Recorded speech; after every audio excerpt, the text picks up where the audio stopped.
From Fox 8 Sports, this is the Overtime Podcast.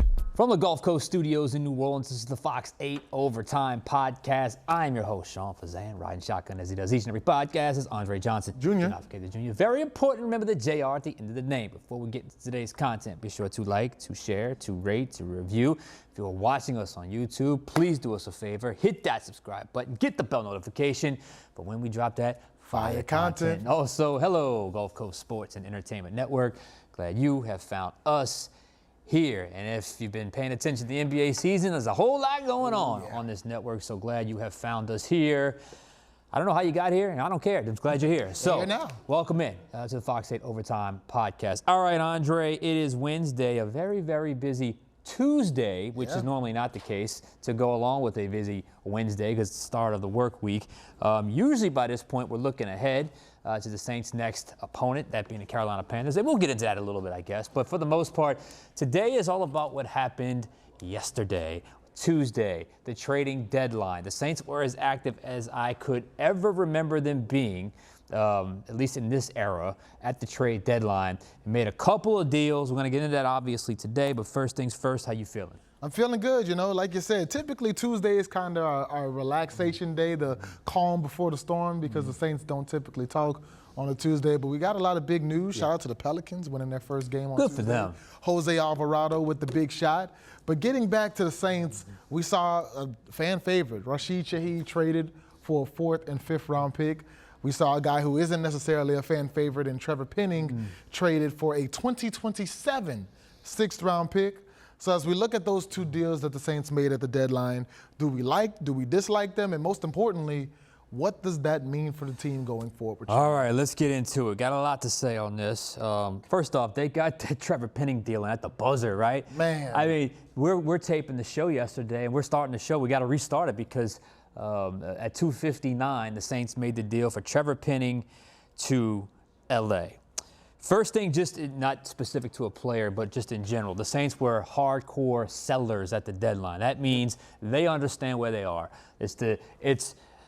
They could say whatever they want. They're building for the future. The reset is here. The rebuild has been here. Probably officially started a couple of years too late, but here it is. I guess you could say better late than never. I think it's more the reality of we're 1-8. We're not going to get any better, so let's build for the future, and let's see what we can get for a few of the assets that we have. That's the current state of the Saints. As for these two deals, it really is a pretty interesting case in appreciating value and depreciating value. One asset decreased in value, one asset increased in value. Let's start with the one that happened at the gun, the Trevor Penning trade, because that, I don't know about you, Andre, that caught me off guard the most. I was not expecting it. You know, just being around the organization and just chit-chatting and hearing certain things. I mean, I heard about Shaheed. I heard about Olave. I heard about even Brandon Cooks. Pete Werner's name had thrown out. Alontae Taylor's name was thrown out. At no point did I ever hear Trevor Penning's name, at any point.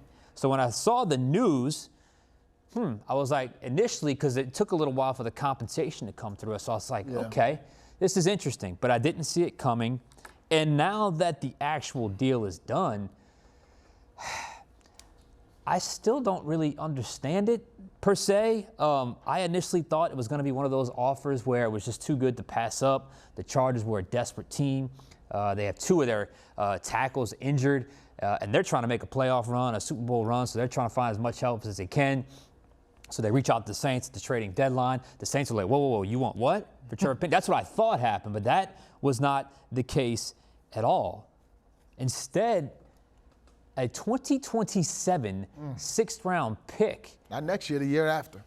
That's building for the way out future with a 6th-round pick. So to me, they came and got pennies on the dollar for a guy you spent the 1st-round pick on in Trevor Penning. Now, I know his development has not gone according to plan. He was a left tackle, then a right tackle, then a left guard.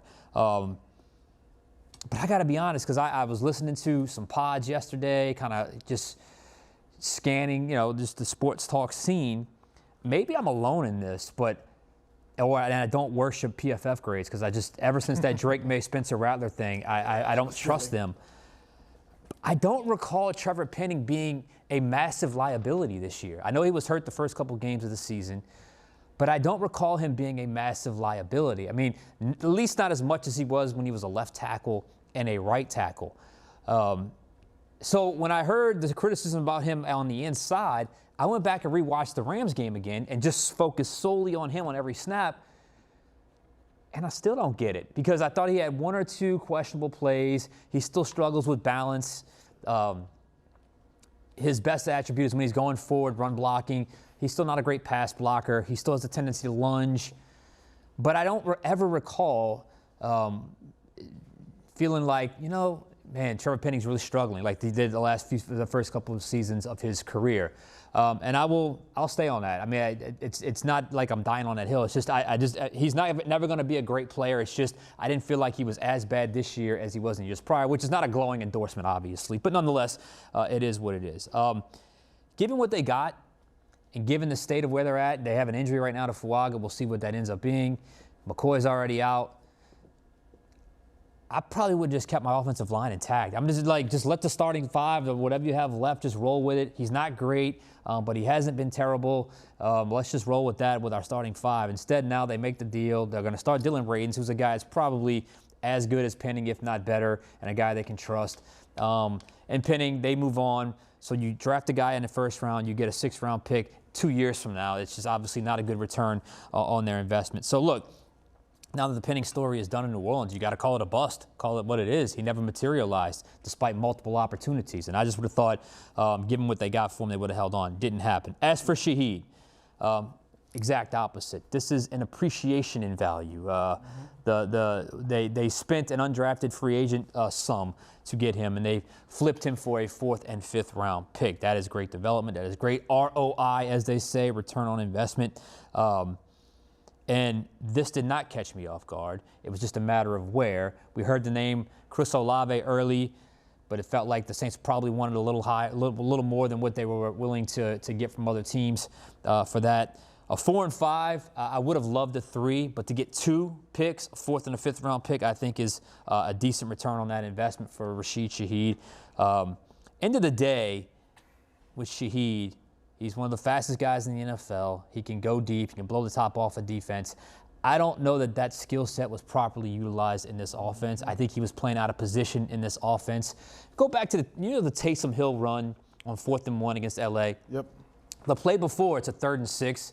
They got him running a 4-yard out, and he goes out, and he catches it, goes out of bounds. It's like too many shorter routes in a constricted space with a lot of bodies around him. That's just not his game. If you want a guy like Rasheed Shaheed to operate in that first level, you got to get him isolated. You got to get him spread out where he's got one-on-one, where if he beats one guy, poof, he's gone. Instead, he's running a lot of shorter routes in the midst of a lot of traffic. It's just not his skill set. Now, he will go.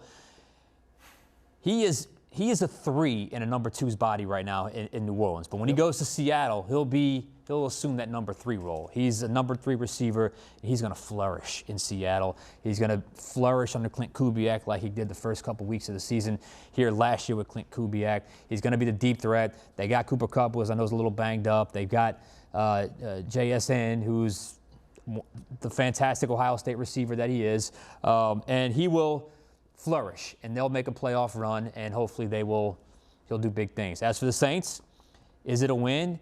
Well, it depends on who you get, 4th and 5th round picks, because I think that ultimately decides winners and losers in these trades. So I do like the fact that they recouped the 4th round pick that they lost for Devon Vele, which, by the way, Vele will get more snaps. And I like the fact you add the 5th round pick, so now you have a full allotment of 7 picks.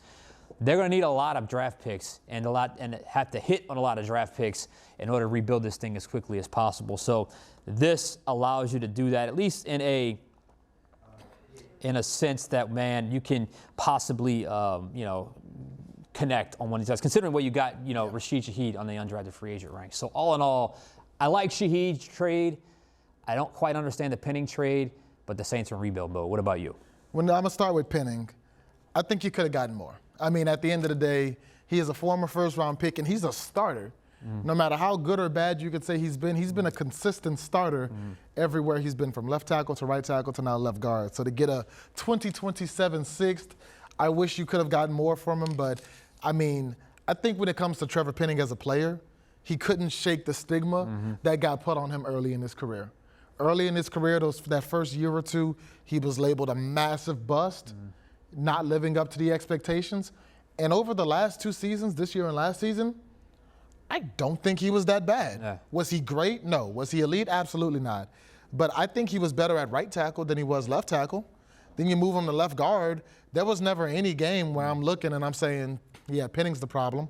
I'm looking and I'm seeing Cesar Ruiz get beat. I'm looking and seeing Alvin Kamara can't do pass coverage. I'm looking and seeing Kelvin Banks making rookie mistakes, which he's playing great. No shade there at all. He's a rookie. He's supposed to make rookie mistakes.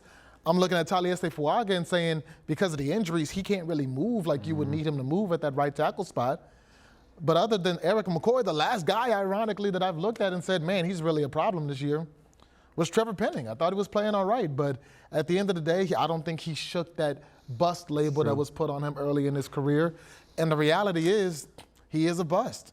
Mickey Loomis said it in April when we talked to him, and he was talking before the draft. He said, we are looking with this first-round pick to draft somebody who can be a starter for the next 10 years. If that's the standard, Trevor Penning did not live up to that standard. And the reality is, you were going to have to pay him soon. So you had to make a decision. Either we pay Trevor Penning here, or we let him go for what we can let him go for, and that's the decision the Saints made. And if you're not going to pay a young guy big money, which I don't think the Saints were trying to invest in Trevor Penning, I understand it. If anything, I think it speaks to the drafting that Mickey Loomis has done over the past few years, because now Trevor Penning has to join a group of players with whose names live in infamy. He gets to join the players such as Peyton Turner, another first-round bust in the trenches. Marcus Davenport, another first-round bust in the trenches when you think of the guys who the Saints could have gotten ahead or instead of those players. So now you're looking, and these are all recent drafts where you invest in the trenches and it doesn't exactly pan out how you would have liked. So ultimately the Penning experiment failed. You know, he's going to go down in New Orleans history as a bust. Do I think he was the biggest problem on the offensive line over the last 2 years? No, but at the end of the day, he wasn't good enough to justify the payday that you would have had to give him if you didn't trade him. Then move into Rasheed Shaheed. It hurt me for sure, because you saw it coming, but at the end of the day, I think Rasheed Shaheed over the last few years has been, outside of Taysom Hill, the most dangerous player in the Saints offense. I mean, look at what he was doing last year with Derek Carr and Clint Kubiak, but like you mentioned, I don't think that he was being utilized properly in this offense. He spent the first, 8 games playing with a quarterback who couldn't really stretch the field too much. He got to play 35 snaps with Tyler Shuck last game. Shuck a little more willing to throw it down the field, but they just simply weren't connecting. Maybe in time that connection could have gotten better, but the trade deadline was Tuesday. You don't have time. You got to make a decision. 4th and 5th round, especially after you spent a 4th rounder on Devon Vele, I think that's good compensation for somebody like Rasheed Shaheed, who, like you mentioned, undrafted player. I mean, you got more from him than you did, that you invested into him. And you mentioned Devon Vele as a name to watch. There's another name I'm interested in watching. Talk to him. And he's a guy who probably was the preseason MVP. We saw him all throughout the preseason. We see him every training camp. Last year, he had an opportunity in the regular season, and he couldn't really make the most out of it. That guy being Mason Tipton. There he is. You know Mason Tipton's name because he had a deep touchdown against the Chargers in L.A. from Tyler Shuck. In the first preseason game that had the Saints fans just blowing up everywhere. So I'm looking at a Mason Tipton who, despite the fact that the Saints receivers really haven't gotten much going this year, they've been plagued by drops, short routes. Mason Tipton really hasn't gotten an opportunity. And when I look in that Saints locker room and say, who's now your guy that can stretch the field with Rasheed Shaheed gone, it's probably Mason Tipton. So I'm curious to see, okay, last year, Tipton, you got an opportunity. You didn't really make the most out of it. Is there growth from year 1 to year 2? Can Mason Tipton now step in and play a Rasheed Shaheed-like role? Because one thing about Tyler Shuck, who's starting now, he's going to let that thing fly. Tyler Shuck going to take about 3-4 deep shots a game, and I can see Mason Tipton potentially being the biggest beneficiary from that. So Rasheed Shaheed, you will be missed. I'm excited to see kind of who steps into that role on this offense, because right now, Brandon Cooks, he doesn't have the 4.3 speed he once had. Chris Olave says he's worked on stretching the field. We haven't seen it much. I think Mason Tipton might be a surprise guy to step in and maybe fill that role. Yeah, it's interesting. He's kind of become the forgotten guy after another great preseason training camp. But it's like all of a sudden, okay, the real football stars, you go back to the bench. Yeah. He's starting to get a few more snaps here and there. I mean, he can run. There's no doubt about it. He can run. Can he track the ball like Shaheed? Is he quite as fast as Shaheed? I don't know. Olave's got speed, got foot speed, but he's more of a route runner type player. I just think Vele's got to get on the field because, you know, you saw it early in that game. I go back to that first sequence, 3 and out. I mean, when it's 3rd and 7 and you're sending Cooks, Olave, and Shaheed out on patterns, 3 guys under 5'11", in a tight, constricted window, you see the limitations of that. Yeah. So I just think you have to get Vele on the field. But there's enough to go around. I mean, I'm fine with Tipton being the 4. And then now you have a little bit size diversity in your receiver core. We'll see what they do at the tight end position. But you said something interesting there with Trevor Penning, because there isn't the Saints' philosophy of drafting, really since Jeff Ireland has got here, has been invest in the bigs, invest in the trenches, offensively and defensively. Offensive side of the ball, defensive side of the ball, line of scrimmage, that's where they live. Just check their track record. But there have been some significant hits, and there have been some significant misses, and the misses are starting to pile up. Peyton Turner is a miss, as you said. Marcus Davenport was a massive miss, considering they didn't have a draft pick in 2019 because of that move up. Now you have to add Trevor Penning to that mix. First-round selections. And look, if you recall that Trevor Penning class, there was a couple moves that they made. One with Philly, one with Washington. There was a lot of moving going around to end up with Olave and Penning. And that, to basically be out on him for a 6th-round pick 2 years later is an indictment on, he didn't pan out to be the player you thought he was going to be. Now, in fairness, had he moved to the inside early in his career, maybe things are a little bit different, but it is what it is. And I do like what you said, that the stigma kind of caught him, and it was going to be hard for him to shake that stigma because everyone had the images of him just getting beat really at left tackle. Right tackle, he was a little bit better, although he had a lot more help at right tackle. I felt like at left guard, he was a little more insulated, a little more protected, and it suited his skill set better. I'm very curious, though, because the Chargers are missing 2 tackles. Is he going back to the outside? It seems like that's got to be the move. Because he's a vulnerability on the outside. Yeah. So, and the Chargers need this. They're viewing this as their year, so they've got to make a run. So that's just how it all plays out. And you've got, if you're the Saints, and you have your roster, and you have your first-round picks, and you have your devotion to certain prototypes and positions, and like we said, the line of scrimmage, and you have to realistically look. Where am I hitting? Where am I missing? Where did they miss? Marcus Davenport, UTSA. Peyton Turner, University of Houston. Obviously not a small school, but it's not a Power 5. I guess is it now? What is it now? I think they're I lost Big 12 control. now. I think they're Big 12. Don't quote me on that. But nonetheless, when he was drafted, it was not. Yeah. You know that. Trevor Penning. What was he? Northern Iowa. Yeah. So you have to look at that and say, okay, where are we missing where we want to hit, and what is the common denominator? Peyton Turner had injury issues at Houston. He was not a guy, he was on anyone's radar. Then all of a sudden they fell in love with his measurables. They fell in love with Trevor Penning's measurables. They fell in love with Marcus Davenport's measurables. And it didn't pan out.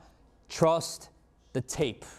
Trust the tape. And trust the competition that player is playing against on a week in and week out basis. So I just think if you can't just keep going with the status quo with this many misses. And hopefully this is a sign that things have to change with their approach to the draft. Yeah, because, when you look at their starting defensive line now, or the guys that really contribute, Cam Jordan, who was drafted way back when, Devon Gottschall, you didn't draft him. Nathan Shepard, you didn't draft him. Chase Young, you didn't draft him. Brian Brzee, who's playing well. We're still kind of waiting for him to take another step, but he's playing well as a young player. But that's one guy who that you've drafted in the last few years that's starting on that defensive line, because the guys who you drafted to, like Mickey Loomis said, start the next 10 years, Marcus Davenport didn't make it that far. Peyton Turner didn't make it 4 years, let alone 10. Yeah. Then you look along the offensive line where you've got a little more success. You've got Kelvin Banks. You've got Taliesin Fuaga. And the jury's still out on Fuaga. I'm about to say, because it looks like he looked gimpy right now. Yeah, so you're still kind of up in the air on those two. Eric McCoy, 2nd-round pick, but he's panned out in a huge way. Look, Ramczyk panned out. Ruiz is on the fence. You have a couple guys. So you've had had a little more success on the offensive line than you have the defensive line, but when you have consistent busts like this in the Davenports, in the Turners, in the Trevor Pennings, you have to look at the people who are making the decisions, and you got to say, hey, man, these are the guys that you're investing a huge part of our future into, and they're not panning out. But speaking of future, Sean, we talked about the guys that the Saints did trade, and Rasheed Shaheed and Trevor Penning. The deadline passed, and those were the only 2 deals they made. Was there a move that the Saints didn't make that you feel like they should have made? Well, you don't know what. I'd be very curious to know what offers came in for Olave. Yeah. Because it felt like he was the one that was going to net the highest return from a team. Because I could just, Buffalo didn't make a move. I could have seen a Buffalo looking at an Olave type and be like, yeah, we could utilize him in our offense. So I would love to have known what the offer would have been if they got any. Would you have taken the 2? I would have. I would have taken the 2. So Olave was interesting. The Pete Werner situation is interesting because his snaps have gone down. And I don't think he's played particularly bad, but his snaps have diminished over the last couple of weeks with Stallbird and Danny Stutzman getting a lot of his snaps. And then obviously with talks with Alontae Taylor, I think there was one report or one discussion about him possibly being linked to the Colts, who went big and got Sauce Gardner. But those were all the names that you were hearing. I know Brandon Cook's name was thrown out there, but I don't know if Brandon Cooks was going to get you much. You might as well just hold on to the veteran in that regard. So all the names that were out there, Shaheed was definitely in the mix. Again, I like a 4th and 5th round pick, especially when you consider you got a player of that skill set as an undrafted. So it stands to reason you can get a player like that in the 4th or 5th round. And that's something they're going to have to target next year in the draft. There's no doubt about that. So I think all in all, I think we were talking, a couple people, I was told to expect 3 moves. They ended up with 2. It just goes to show you that the Saints are in a different spot. And it's a spot they haven't been in a really long time, where it's a full-blown, the future, we are building for the future. This year, we're going to ride it out, see how many wins we get, see who can develop, like who can be mainstays here. But for the most part, 2025 is a wash. 2026, we're looking ahead to. Yeah, I mean, once I saw Shaheed get dealt, I was pretty confident that Olave probably would move because of what you mentioned on Monday. At the end of the day, right now, you've got a rookie quarterback in there that you're trying to evaluate. Yeah. It's going to be very difficult to evaluate him when you take his number 1 and number 2 receivers and deal them away for future, draft picks while he's trying to find his footing. So once I saw one go, I was like, yeah, they're probably not going to move the other one unless they just got an offer they couldn't refuse for Chris Olave.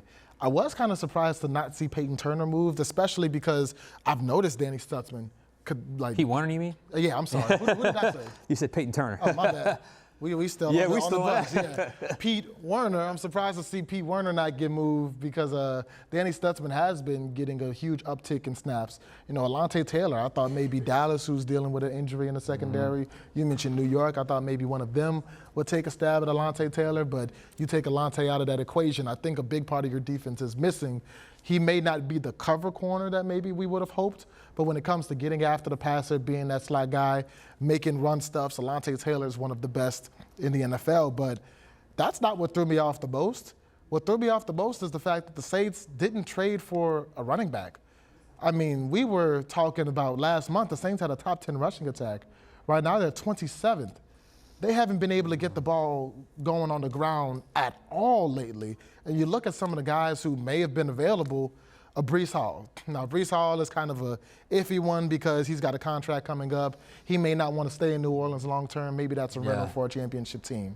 I look at a guy who essentially just got benched in Chuba Hubbard. Yeah. Now, Chuba Hubbard's very talented. Look at what he did last year. Now, I understand the Panthers are a divisional team, and sometimes, you don't want to trade within the NFC South, but it's not unheard of. I would look at a guy like Chuba Hubbard, who's still young, who's talented, who's already been paid, so I don't have to worry about him leaving in 6 months like I would Breece Hall. I look at a guy like Travis Etienne, who Jacksonville, they drafted 2 young running backs. You could have gotten Etienne for the right price, I assume. A guy like Tony Pollard in Tennessee. Tyjae Spears is starting to get an uptick in snaps over there, so there was a lot of buzz about Pollard getting moved at the deadline. Even a DeAndre Swift, because we just saw what Kyle Monagai did for the Chicago Bears. So I look at those guys who would provide a big spark in the Saints running game who may have been available. And the Saints right now are sitting with Alvin Kamara, who is, I never want to say washed, but it looks like his best days are behind him. Yeah. And a Devin Neal who may not be ready for that kind of volume right now. I was surprised that they didn't address running back. Well, let me ask you, because the teams you mentioned outside of the Jets, I mean, would they want to sell at this point? Would they want? I mean, like for instance, Jacksonville. I mean, like, what if something happens to one of their guys? That's true. I mean, Carolina. The Bears, same way. Carolina. They've got Rico Dowdle. Rico Dowdle is one of the hottest running backs in the game. Chuba Hubbard, I was watching a game against the Packers. They ran the ball 1,000,000 times. Chuba Hubbard barely got in. No, it's no doubt. But what if something were to happen? Then they're kind of stocking up for a playoff run. I don't know. It didn't surprise me the Saints weren't buying anything. Unless they got a really, really, really good deal. Breece Hall was not happy he was not traded, huh? Yeah. He really wanted out of New York. All his friends got sent away, man. He's out there lonely. I look for the Saints this offseason. I mean, it's just going to be, what do you need? Yes. That's going to be the answer. Yes. What do we need? Everything. Yeah. Yes. Everything. Dynamic football players at every level. They just don't have enough of them. I think that's a position you talk about: running back, receiver, tight end, maybe quarterback, on defense as well. So let's watch the season play out. And it's crazy. There's still 2 months left. There's still a lot of football left, but it already feels like everyone's checked out. So enjoy the rest of the season, but understand they have an eye towards the future. And I think a lot of things they do over the next 9 or 8 weeks is going to relate to that. It's going to be for the future, 2026 and beyond. All right, our second podcast in this little kind of little makeshift. So, y'all like it? Let us know. All right, we got to go. Andre Johnson Jr., Sean Fazende. We'll catch you guys next time on Overtime.